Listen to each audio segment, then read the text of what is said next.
교인 교육과 신방, 가르치는 일은 비대면 사회에서도 결코 포기될 수 없는 교회의 가장 중요한 소명 중 하나입니다. 먼저 교회는 개인적으로 성경 읽기와 기도 생활에 힘쓰도록 독려해야 합니다. 가정이 가정 예배를 통하여 성경과 교회를 가르치도록 해야 하며, 이를 위하여 교회는 가정 예배서와 성경 읽기 문제, 설교, 영상과 교육 자료 등을 만들어 배포해야 합니다. 소그룹 모임을 활성화하여 성경과 신앙 서적을 읽도록 나누도록 해야 합니다. 이게 요즘 문제가 된 거죠. 소그룹 모임? 소그룹 모임. 소그룹 모임에 대해서 이제 이야기하자면, 방역을 준수할 수 있는 소규모 모임은 원래 괜찮은 거예요, 여러분. 방역을 저희 같은 경우는 지금 이렇게 뛰어 앉아 있잖아요, 여러분. 성경 공부할 때도 예배도 마찬가지고, 이러한 게 준수될 수 있다면은 소그룹 모임을 할 수 있는 거예요, 원래는. 그런데 공예배와 다르게 소그룹 모임은 그런 부분이 잘 지켜지지 않을 때가 많다라는 거예요. 그래서 그런 걸 통해 집단 감염이 교회에서 일어났기 때문에 그런 부분이 지금 같은 경우는 제한이 됐단 말이에요. 원칙적으로 따지면은 우리가 방역을 준수할 수 있다면은 그런 소그룹 모임은 진행할 수 있다. 단 교차되지 않도록 조심해야 돼. 교차될 수 없. 그러니까는 이 소그룹 모임에 모인 사람이, A라는 소그룹에 시행했던 사람이 B그룹 소모임에 가급적이면 가지 않아야 돼요. 우리 교회는 상관없지만은 이제는 중형교회 같은 경우는 그럴 수 있잖아요. 교차되지 않도록. 그러니까 그런 부분들을 잘 지켜진다면은 문제가 없어요, 사실은. 근데 그게 지켜지지 않았기 때문에 지금 이렇게 지금 교회가 제한을 받고 있는 거죠, 여러분. 공교육이 정상적으로 이루어지지 않은 상황에서 가능하다면 몇몇 교회들이 힘을 모아 언약의 자녀들을 위해 홈스쿨링을 할 수 있도록 지원하고 자기 주도 합심형 기독 학교를 설립하는 방안도 강구할 필요가 있습니다. 지금 같은 경우는 공교육이 이제 이루어지고 있죠. 횟수가 좀 제한됐지만 매일매일 가는 건 아니라고 해요. 특수한 경우가 아닌 이상. 근데 뭐 정말 이러한 사태를 경험하면서 공교육에 대한 회의를 갖고 있는 이제는 기독교인들이 생긴다면 건전한 의미에서 대안학교를 설립해서 이제 기독교 주도형 교육을 할 수 있다는 그다음 방안을 한번 고민해 보라는 거예요. 방안도. 근데 저는 뭐 개인적으로 이 부분은 특수한 경우라고 생각해요. 보편적인 것은 아니고. 신방과 관련하여 하루에 여러 가정을 짧게 신방할 때 혹 발생할지 모를 감염의 위험성을 감안하여 한 개인과 가정을 집중적으로 신방하는 일도 고려해야 할 필요가 있습니다. 아까 말한 것처럼 사역자가 여러 가정을 신방하면은 뭐예요? 교차 감염이 될 수 있다는 거예요.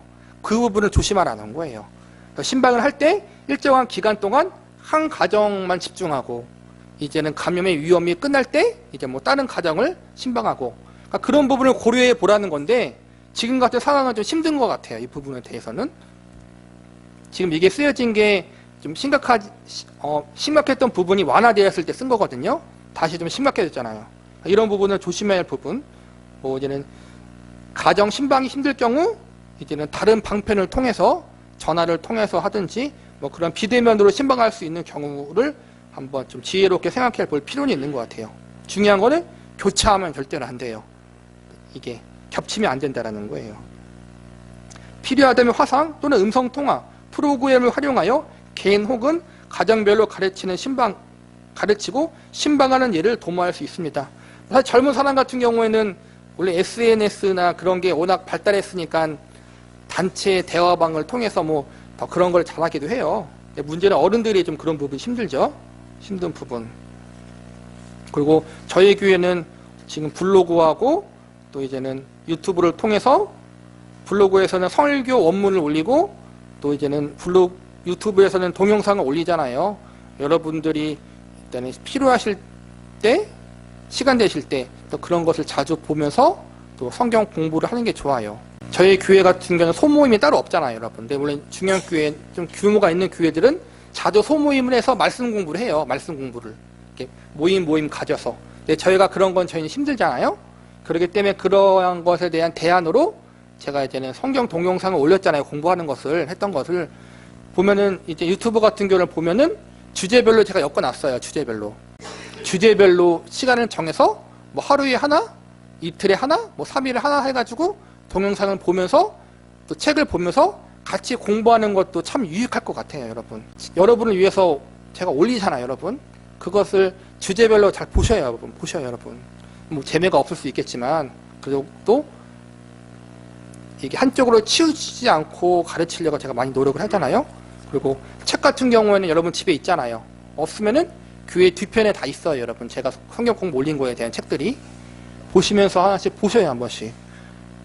교회론에 대한 것, 교회로 모이다 기억하세요, 여러분? 그게 교회론에 대한 거잖아요, 여러분. 저는 정말 그걸 많이 도움받았거든요. 교회를 이해할 때 예수님의 신부라는 의미가 무엇인지, 예수님이 머리고 우리는 지체라는 것이 의미가 무엇인지, 정말 그 책을 통해 저는 정말 많이 배웠어요, 여러분. 정말. 성화에 대해 성화론도 올렸잖아요. 성화의 신비다 뭐 공부해 보시고 다시 한번. 저도 4번, 5번 보고 성경 공부 올린 거예요, 여러분. 여러분과 함께. 근데 볼 때마다 새로워요, 볼 때마다.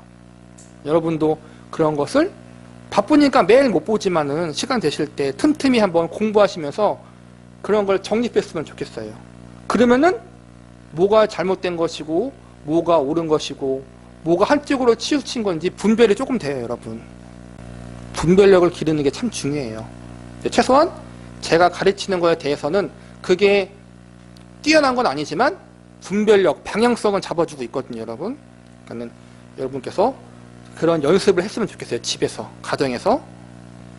설교 같은 성경 공부도 가정 예배를 드릴 때 여러분 뭘 드려야 할지 모르잖아요, 여러분. 그러면은 제가 제시하자면은 지금까지 공부했던 책들이 있잖아요, 여러분. 그걸 하나 정해요, 여러분. 아무거나 정해서 가정 예배를 그걸로 들으시면 돼요. 첫째 주에는 1과, 둘째 주에는 2과. 그걸 그대로 읽고 함께 의견을 나누고 그게 가정 예배가 될 수 있는 거예요. 근데 그거에서 내가 공부하기 좀 어려우면은 제가 동영상 올린 걸 참조하시면 돼요. 굳이 옛날에 나눠준 구역 공과를 안 써도 돼요, 여러분. 제가 볼 때는 우리가 성경 공부했던 그 교재를 쓰는 것도 참 좋은 것 같아요. 가정 예배 드릴 때. 그래서 가정 예배를 드리실 때 우리가 성경 공부했던 것을 참조해서 그걸로 가정 예배를 드리는 것도 참 좋아요, 여러분. 그렇게 여러분에게 제가 방향성을 제시하니까 여러분께서 참조하시면 좋겠어요.